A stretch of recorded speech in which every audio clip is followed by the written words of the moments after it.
Feeling good, looking good. Yep. You good? You already go potty? I did. Okay. I wore these camo pants so I can just go potty here. That's not the first time for that couch, hate to tell you. Well, let's make it a third. Well, and with that, folks, welcome back. I am Sam Schneider. I'm Bad Beer, the host of this show, and we are back in the basement, and we have none other than David Chang. David Chang has been a friend of mine for some time. We've had a few of those along the way, and he has walked a similar walk. And so I'm stoked to have him on today to tell you a little bit about himself. Equally, I will fill in the blanks. But David, why don't you go ahead and introduce yourself to our friends at home? All right. My name is David Chang. I'm Motorcycles David Chang. I'm not the restaurant food industry guy, so just so you guys don't Big get that fan of mixed both, up. though. I know it's really easy to get us too mixed up, but I am Motorcycles David Chang. Sam actually pulled up a profile photo of me, and then I realized it was the wrong David Chang. But anyway. Do you identify as a restaurateur as well? I identify as a foodie. Okay, fair. Yeah, but you wouldn't want to eat my food, though. It'd be really boring. You're pretty health conscious. It would, yeah, you would get shredded, though. Yeah. Not that it shows. But anyway, my name is David Chang. I started the page Café Racers of Instagram, a.k.a. CROIG, which has been around now for over 10 years. And Whoa. so, yeah, time flies. Well, and so you started the Instagram page, Café Racers of Instagram, CROIG, which you turned into a fantastic business. Yep. But arguably, that's like the least fascinating thing about you. I don't know. Is it? In my opinion. Okay, well, I'll take it. As long as I've known you. And so it's interesting because you see some of these pages online, like the CROIG, for instance, 1 million followers. What does that mean, and how did that even come to be? Like, what was that the intention of it? No, I definitely had no idea that this would basically kind of change the trajectory of my life in a weird way. I started the page just because I was burnt out with my corporate job. And so let's just say I used my bathroom breaks to share really cool custom motorcycles that I like. Getting paid twice. Getting paid twice. That's it. Exactly. And so, it was the right time, the right place, and there was a lot of momentum behind it because people were super stoked to follow a page that showcased a lot of cool motorcycles that were being built within the motorcycle community. So, well, what is a Café Racer? So Café Racer, I guess you could say, is like a old school sport bike. It's like when there was an excess of bikes from World War. A lot of the youth would take the bikes, strip them down, and race each other from cafe to cafe. So, in a way, it was also seen as a sign of rebellion. For me, I started gravitating towards a cafe racer just because I had started with a sport bike in college and then got rid of my sport bike because young and reckless, right? And eventually that itch came back again. And I guess you could say a cafe racer is still a fast bike, but then we'll say it's an old school sport bike and it's a little slower, it's more manageable.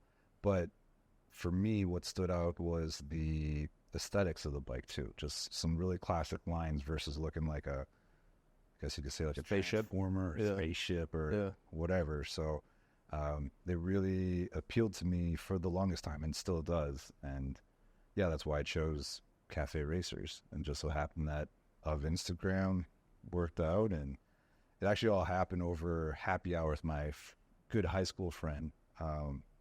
He started Dogs of Instagram. So I was like, what are you doing? And he was just doing all this puppy dog promo stuff. It's like, well, I want to do something. Well, let's try this account. It's the longest account name possible, but hey, if it's available, let's sign up for it. And so your buddy already had Dogs of Instagram, and he was finding success with that. Oh yeah. The time. So this was a decade ago, simultaneously, that he was He probably started it right when Instagram started. So I think I was maybe a year and a half behind, and then yeah, his page was already I think like almost at 1 million or something like that. So just seeing him go from corporate to all of a sudden he's getting, these sponsorships, Chew toys, promote like dog toys and stuff. I was like, what are you doing? It seems really fascinating. And yeah, just over some happy hour, Cafe Racers of Instagram was started. So, well, and then how long was the conversation that led up to the response? Like when, well, I mean, obviously Instagram has changed several times over. Oh man, it's crazy. When I first started it, I was posting consistently, probably 2 to 3 times a day, and within 6 months, I want to say I was already at 100,000 followers. Mm-hmm. So pre-algorithm days, you could say, at one point I was gaining 5,000 followers a day. Whoa, that certainly is not the case anymore. But yeah, it was consistency, and that led to a job at an ad agency. So the main point of starting this page was for fun, but also I wanted to show people that I knew how to run social media for different companies, community management, advertising, marketing. It was something I just wanted to explore and see if It was your virtual resume. Yeah, it was like a portfolio. Like a case study, like, like, hey, I made this on my own, so you should hire me. And so I did end up at a local agency, and that found yourself in another corporate role? Yeah, it ended up sucking more than my other corporate job, to be honest. Yeah. So I was there for about 6 months. They actually just didn't have, it was basically an internship that they didn't have like a full-time gig for me.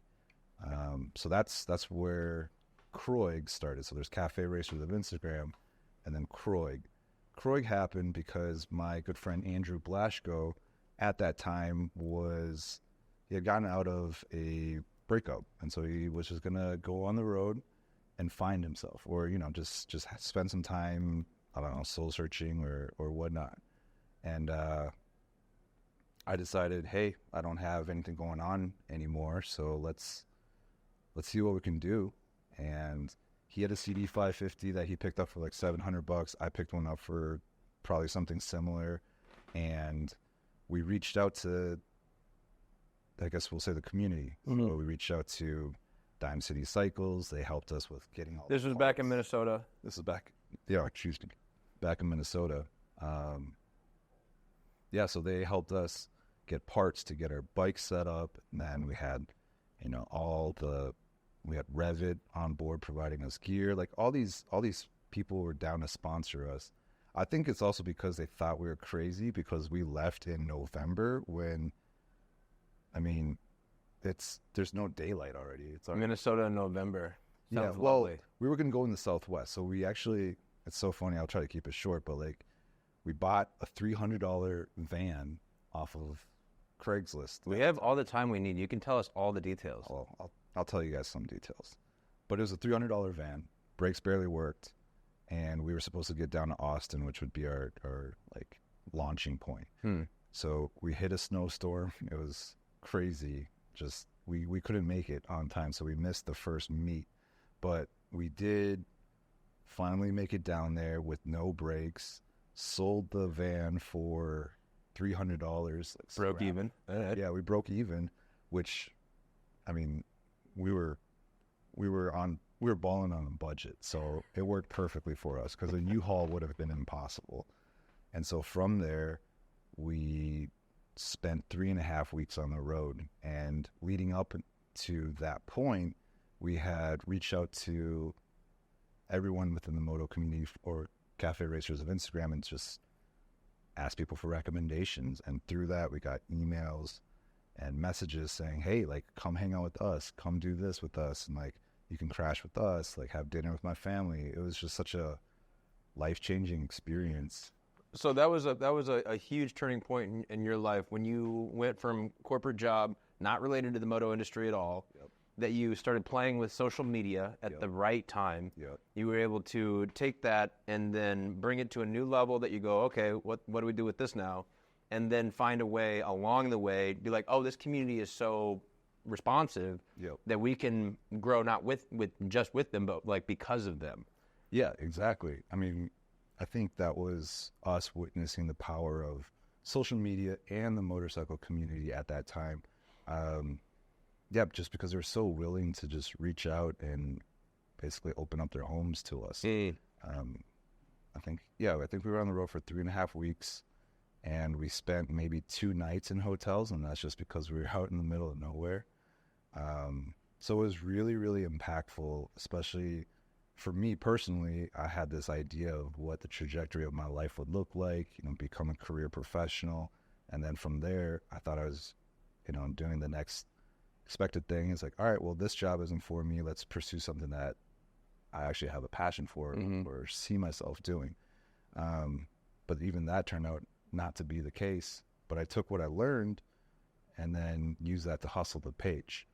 And yeah, the response was good. We had support from a lot of sponsors. And from there, we just saw something brand new every day. Every day was a new experience. We met so many people that I still stay in contact with. So I think just the whole experience of that trip, like I said, just changed the whole trajectory of my life, because I realized that first, like, you could do whatever you want. And I don't know, just I think we went into it pretty blind, though, at the same time. Like, we overpacked. Again, we went late into the season too, so we barely had, daylight.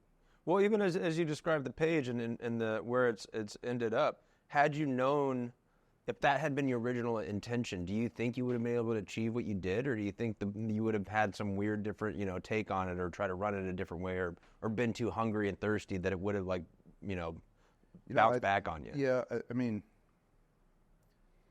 I think we went about it exactly the way we should have, because if you had set up expectations for the whole trip, then we probably would have been disappointed oftentimes, because we didn't necessarily get to a certain place on time, or I don't know, people didn't show up, or I don't know. Like, it just, I feel like with everything I've done, even leading up until this point, it's been pretty free flowing, and what happens, and I try not to force anything, because I think when you try to force anything to go your way, or how you perceive or want to see it happen, you're just kind of setting yourself up for some disappointment. Some very Bruce Lee stuff right here. Yeah, I know. Be like water. Be like water. Yeah. I mean, I do believe in that, though. What is it? Is it Wu-Yi? Is that what it's called? I read a book, guys. Okay, there were some letters. They formed words. Ooh-wee, huh? I'd call it Ooh-wee. I know. I think there's a W in there. But with what you've done, and obviously a decade on deck at this point, the social media landscape has changed dramatically. Like, if 5 years ago people looked at it and they go, oh, he's 1 million followers, he must be making millions of dollars. Like, if everybody just gave you $1, has that been the experience? Absolutely not. Absolutely not. Yeah, it's been far from that. I think maybe different industries, yes, but when it comes to motorcycles, especially in America, it's not the case, because people don't ride motorcycles every day. It's not a part of their daily life. People choose to ride motorcycles because it's, a passion of theirs. I think maybe other parts of the world, maybe if I was over there, that might be the case, or if I was in a larger industry, say fashion or health or something like that. But motorcycles, it's just, I'm still doing it just because I love motorcycles. And I don't know if that's a good or bad decision, but I'm still in it. But 1 million definitely does not translate into anything close to that. Yeah. But I will say, I'm not rich monetarily, but I do find myself very life rich. I've had so many incredible experiences over the past 10 years, like so many doors have opened up that, truthfully, I'm really grateful, and that's what keeps me going with just what I'm doing. Maybe not $1 million, but 1 million miles. Yeah, I mean, yeah, I'd rather work towards that. Right. To be honest. Does that even have a class of, like, assume an iron butt to be 1,000 miles? What would 1 million miles be? Like, just straight road rash butt? Rash butt. Rash butt. just rash butt. So you're already 10 years in the CROIG as you created it to now. How do you continue to evolve and forecast for the future? Like, motorcycles aren't going anywhere as we understand them for a little while. EV is a weird space, but, like, you still want to play, and like it serves you right now. Is that Right. You'll take it until the wheels fall off, or what's that look like? Yeah, I think I will. I mean, going back to even before when you're asking about, did you want things to go a certain way or be like water, right? So even going into this, the page blew up, and I didn't want to go into, we'll say, events and industry events, I guess, with clout, right? I didn't want to go in there flashing my followers and just saying like, hey, you should listen to me. If anything, I was completely fresh. So I wanted to really get a lay of the land. I wanted to get to know people. I wanted people to want to get to know me without, followers and because social media is weird. People get weird about social media. Yeah. Especially back in the day when they found out you had a large amount of following. I just wanted my interactions with people to be authentic. And that's why Andy and I actually just never even showed our faces. And so with CROIG, that was formed because that was a way for us to show what we did behind the scenes rather than flood the Café Racers of Instagram feed with all of what we were doing. So I wanted to keep Café Racers of Instagram focused on the community and showcasing what people do. And then CROIG showcased our journey, and then just like what our personal like passion was, but we still kept a helmet on for at least 5 or 6 years, just because we wanted to inspire people to ride motorcycles, to go on adventures and road trips, and not focus on, oh, who's this schmuck, Well, I'm curious of your perspective. Some of what I've lived in the social media sphere, the times I feel like I found success is when it isn't my face. I mean, I'm living a lifestyle because it's just me, and that's the authentic experience therein. But assuming the helmet was on or whatever, people come to a page or a profile or a photo or a video. I think a lot of what social media creates is this identity, like, I could be doing that, Right. Some, obviously, you think fashion or clothes, like they want you to buy this, whatever, look at this. Whereas ours, it's the lifestyle of like, this could be you. Right. Like, I'm not doing anything crazy. I'm not doing anything different than is outside of your, sphere of capability. Mm-hmm. And so when I feel like I've hit socially on the metrics as they are, it's when I'm no name, no face. Totally. Yeah.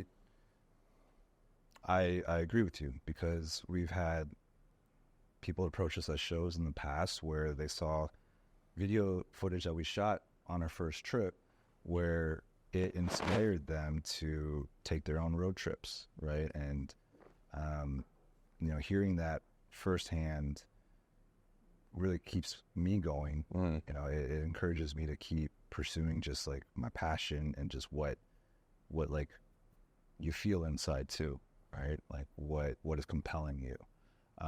So hearing that from many people now, that my page has been able to encourage them, or that they learned how to ride a motorcycle even, right? Like that's super encouraging for me.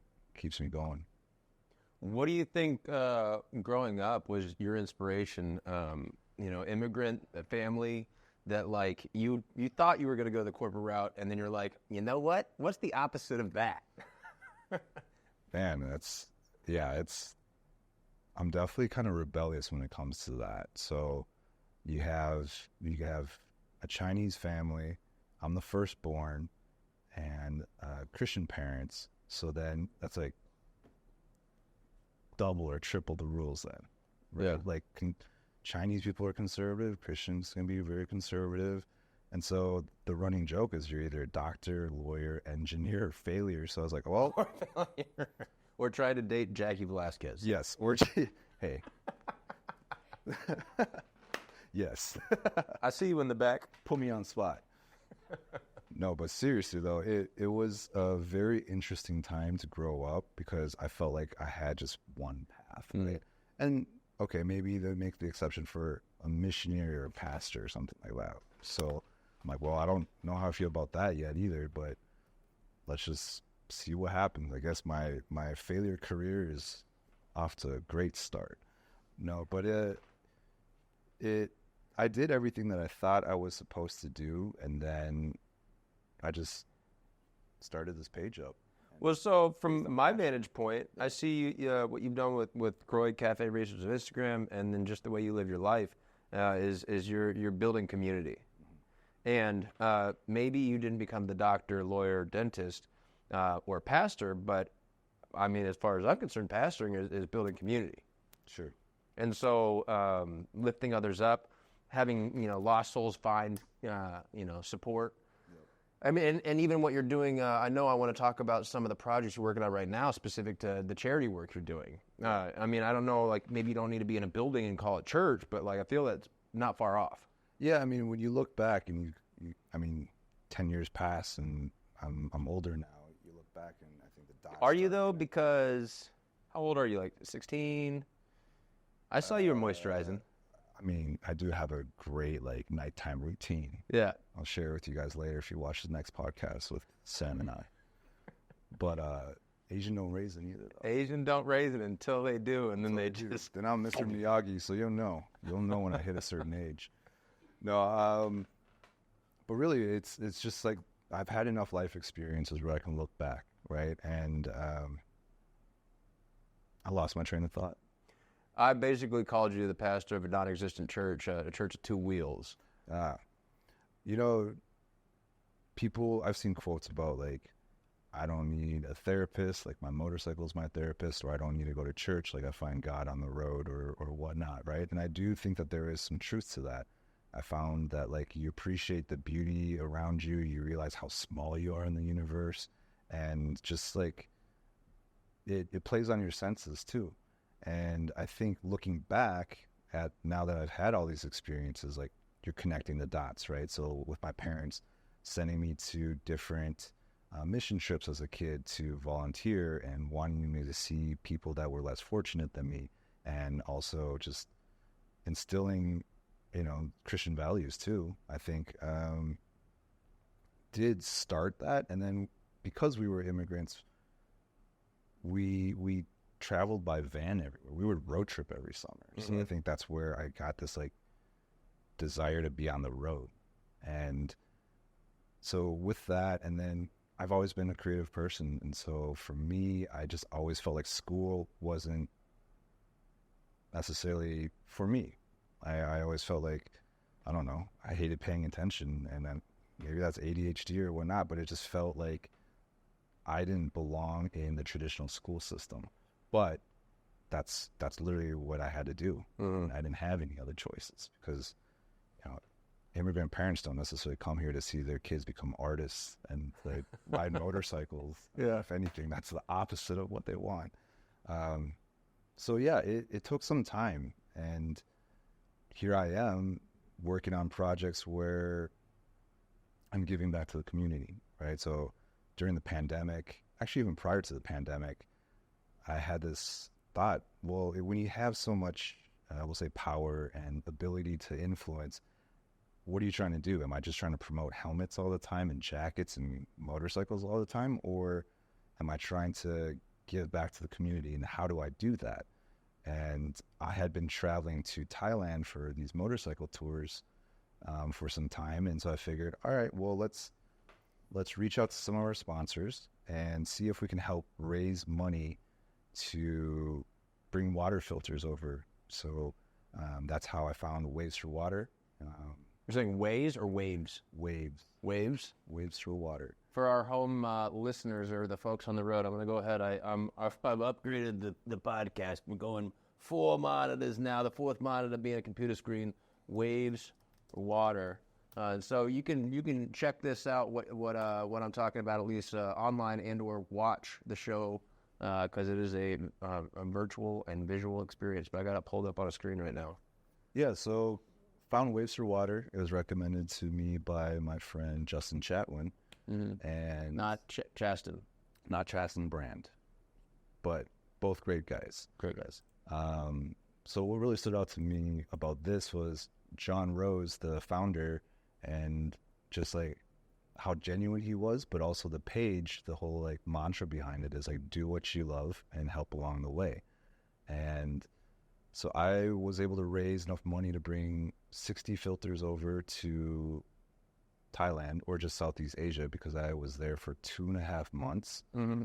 And wherever I went, I handed out these water filters to people that I saw could really benefit from it. And it's pretty crazy that from what I've seen online, like 1 out of 10 people in the world don't have access to clean water. That's like, I don't know, equals out to like 700 million people or something. Well, so they're looking, you show up with a water filter, they already know exactly what it is. They know they don't possess one. Actually, they don't. They don't know what it They don't even know what it is. If I go, nice sponge, brah. Yeah, yeah. I just bring sponges and just, here you go. If you squeeze it out, Good it's luck clean. with this, guys. Yeah. No, but like it's such a simple device that people don't have access to, and they are skeptical. Is it equivalent to like a life straw, one of those things? Yeah. Okay. So it's gravity fed. You usually attach it to a bucket, and then the filter is at the bottom, and it cleans the water. Yeah. And each water filter can provide 100 people with clean water for up to 5 years. So Whoa, repeat. That's substantial. Super substantial. I mean, I've understood like building wells and some of these things, but the technology is available now. 5 years. 5 years. That's a long time. So there's a lot of impact, and Waste for Water also does help like implement water systems and wells and such too, just depending on the location and the need. But yeah, I see a bike here. Is this you're familiar? Yeah. So this is the latest project. And my hope is to be able to raise as much money as possible. Our first one, we raised $24,000, and this time I'm shooting for 60, which would be awesome. And I mean, I'll take more. Is that a Yosh pipe? It is an Akrapovic exhaust. Oh, right. But big Yosh guy over here. Big Yoshi guy. Big Yoshi guy. I see you, Big E. Yeah, not this time. But going back to the water filters, I think just seeing the impact firsthand, you're literally taking just muddy water that no one would drink, and it filters it in the perfect drinking water. And so we went to this farm that was up in the mountains, and sure, they have access to clean water, but they also have a pond that they like raise their ducks and stuff, and you can take that water and create drinking water instantly. And for them, they said that's a game changer because not only do they save time going into town and money, like that in itself has impact, right? And then up to 100 people. So who knows how long they can use that water filter for. So they were definitely skeptical until they saw the brown water turn clear. So that was the first experience where I realized there's potential to make a difference. And from that, we came back, and then it was a pandemic, which gave me a lot of time to plan. And I reached out to my good friend Ben Holmes. He's a producer, and gave him this idea, or told him my idea.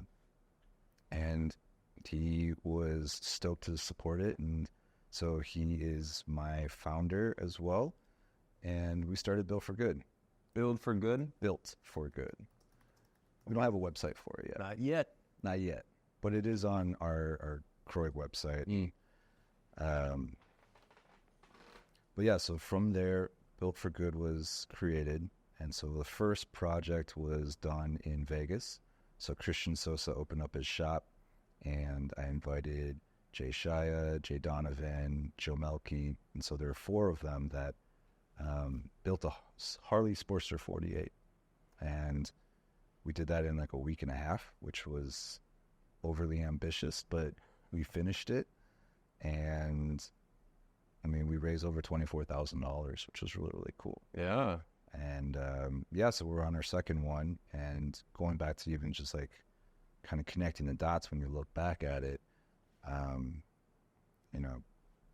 growing up doing mission trips, having this like desire to travel a lot in college too, just like studied abroad. It just kind of got this like, what is it, like wanderlust? Like just wanted to always be seeing different cultures and experiencing new things, and ultimately also having an impact. So how do you take your custom motorcycle community and friends from that and build a cool bike that's different each time. So I don't want to necessarily do cafe racers, but like give it a way to raise money for clean water, which is the most universal need. And a lot of people don't have access to that. And then ideally, once this thing really gets rolling, I'd love to be able to, you know, ride to rural parts of the world, volunteering and getting hands-on and seeing like the impact of Built for Good. Mm-hmm. So that's where I'm currently at. I think this is like, you know, the most important project, passion project. Well, so it sounds like a transition into a consistent philanthropic, pursuit. For sure. You know, you're maintaining the pages, the business, but it's now all kind of in the direction of. Well, it gives it purpose. Yeah, absolutely. Right? So everything that you do, especially when you're staring at a screen, especially on your cell phone and you're trying to do social media, like, I don't know, I think I'm cross-eyed permanently, but it's just, it messes with you. Yeah. And it definitely creates a false reality. yes. However you skew your algorithm and explore page, Yep. it turns you into a bit of a a weirdo by any account. So getting out into the real world, you know, experiencing what that looks like for others that aren't, you know, death scrolling all day, doom Sure. scrolling. Yeah, I've struggled actually with just the page and just trying to figure out where the page should be. And, you know, it's easy to overthink, especially when you see what other people are doing, comparison, imposter syndrome, all of these things, right? But Built for Good really gave me like purpose and a sense of direction. Mm-hmm. Just because also I always had this like dilemma of, well, I'm not trying to make it about me. And I'm also not trying to post all the time because I'm trying to be in the moment, because Cafe Racers of Instagram and CROIG has allowed me to also travel to every part of the world almost. And so I want to be in the moment. Also, I don't have reception in many of those places. And then the whole like task of having to show people what you did afterwards, it's daunting, and it's stressful. And so it's like, well, how much of my energy am I giving to just trying to look cool online versus just being in the moment? Mm-hmm. And again, I think Built for Good gives me a balance of that, right? Because we didn't show our faces before, but now people want to see who is behind these big pages, and they want to feel like it's a real person. And also because I have things that I'm passionate about too, right? So yeah, I think this is the main focus for me because it does give me purpose, and I'm excited to see where it's going to take me. Like I said, I want to do all different types of motorcycles. It'd be cool to do like a chopper, an adventure bike, a dirt bike. Don't box you into a corner. Don't box me in a corner. Yeah. If anything, it just opens up the doors even more. Well, I think you nailed it on the head, the panhead, specific to the fact that, you know, if, as you created CROIG and all things considered, like it was to not be the face of it, so people could identify themselves as it. But I think what you're describing is absolutely true, in that now there's been so much bullshit added to the pot that people can't navigate and sort through. They go, yeah, it looks cool, but like, is it, what am I even adding AI into the mix? Everybody's like, I'm tired of all this fake. Yep. It could be something I would like to look at, but to what end when I know it's not real? And so associating it with an individual that they can look to and actually see a bit of, you know, a track record, a resume to go, oh, okay, this guy's worth his weight. He's seen the sites that I would like to see, and he's living for something more than himself, I think is exactly where we're at in this little social paradigm of like bullshit. For sure. That it's like the authenticity is key. Yeah, for sure. That's really what I want people to see, right? Like I want to inspire people to also do the same thing, to give back to the community, to help others, and also to just have fun with motorcycles. Mm-hmm. There's so much ego sometimes that can show up in any kind of industry too, right? And so at the end of the day, like, ride motorcycles, have fun. Like, that's really all that should matter. Mm-hmm. And I that's where I'm at with it. And, you know, a lot of the stuff that we've done in the past, I think some people aren't even aware of. You know, we've done some sweet motorcycle builds. We've worked with a lot of the major manufacturers on, you know, producing content and just having fun with different campaigns. And then I think all of that also led up to this point too. So this is like where I'm at, and I don't know what the next step is, but again, it gives me purpose. Yeah. Well, and as you describe, I think some of the similarities I see with my experience, like, you talk to, like, you've been working hard for a long time and not a lot of it. If you're in a corporate role, I feel like you just constantly justify your job and you're creating decks to tell other people why you deserve a better job. Right. And with the way we operate, it's not selfless, but we're not motivated by money necessarily, that we're just out creating, and then it goes to some corporate, entity that we have no idea where it even goes. So we're not legally even allowed to share what we've been working on for months, because we're not set up like that. We're not a corporation. We're not a agency. We're just dudes doing dope shit. Right. By our own accounts, you might like it, but I like to think it's pretty good. But interesting. You do dope shit. I do shit. Our powers combined. Dope shit. Dope shit. Yeah. And speaking of which, Steve West, a lovely photographer, you're here in Atlanta in my home studio. And so we had the fortune to get you a new 2024 Daytona Triumph. 660. 660 with like 69 miles on it, and you got to rip the streets. Yeah. Yeah, we got back last night really quick. Yeah, we did. He was chasing me. Yeah, a tiny little tail guy. I was like, I think that's him. Yeah. Nobody can hit you if you're going faster than everybody else. It's true. That's just physics, man. But specific to being here local, and Steve West, another individual that I see out in the pursuit of being creative. Yeah. That was a lot of fun. And, two dudes doing dope shit. I see a lot of fun. How long have we known each other? For like a long time now. Yeah, for a long, long time. I've seen you on the other side of the world too. Yeah, we bumped into each other in Bali. We've been all around America together. We've never sought each other out. We just happen upon each other, which is always fantastic, and we always have a good time. Right. But with that, I'm excited to see what we get into next.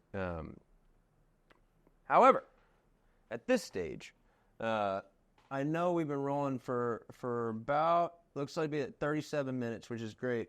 Our friend Zach Gray, Meg's cousin, he was my last posted show, ran his own podcast in my studio while we were at a barber at Small Bore, and he ran through my entire... Johnny Depp.